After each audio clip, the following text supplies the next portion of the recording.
برائیوں کا وزن زیادہ ہوگا اسے دوزخ میں ڈال دیا جائے گا، جو انتہائی تکلیف دہ جگہ ہے۔ دنیا کی زندگی اور آخرت کی زندگی اللہ تعالیٰ نے دنیا کی زندگی آخرت کی زندگی کی تیاری کے لیے بنائی ہے۔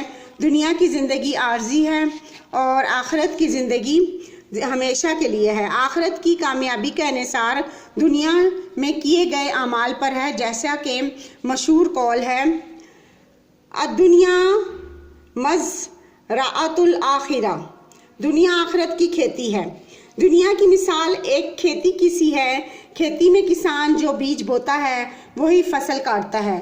اگر کسان کھیتی میں محنت کرے گا، وقت پر ہل چلائے گا، بیج بوئے گا، پانی دے گا اور فصل کی حفاظت کرے گا تو فصل کی شکل میں اسے اپنی محنت کا پھل مل جائے گا۔ اگر کسان اپنی کھیتی کی دیکھ بھال میں سستی اور لاپرواہی برتے، نہ وقت پر ہل چلائے، نہ بیج بوئے، نہ وقت پر پانی دے، نہ حفاظت کرے تو اسے کھیتی سے کوئی فصل حاصل نہیں ہوگی۔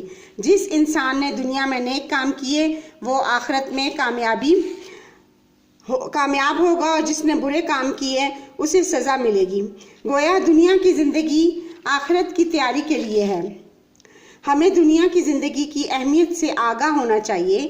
دنیا کی زندگی آخرت کی تیاری کے لیے اللہ تعالیٰ کی طرف سے ایک نعمت ہے۔ ہمیں چاہیے کہ دنیا کی زندگی میں زیادہ سے زیادہ نیک اعمال کریں اور اپنے وقت کو اچھے کاموں میں صرف کریں۔ اللہ تعالیٰ اور اس کے رسول حضرت محمد صلی اللہ علیہ وآلہ وسلم کے بتائے ہوئے طریقوں کے مطابق زندگی بسر کریں۔ اس طرح ہم آخرت کی سعادت اور کامیابی حاصل کر سکتے ہیں۔ بچوں، آپ نے پڑھائی سنی اور دیکھی۔ بچوں، آپ نے بھی ویڈیو کو دیکھ کر دنیا آخرت کی کھیتی ہے کی پڑھائی کرنی ہے اور بہت دھیان سے کرنی ہے۔ اللہ حافظ۔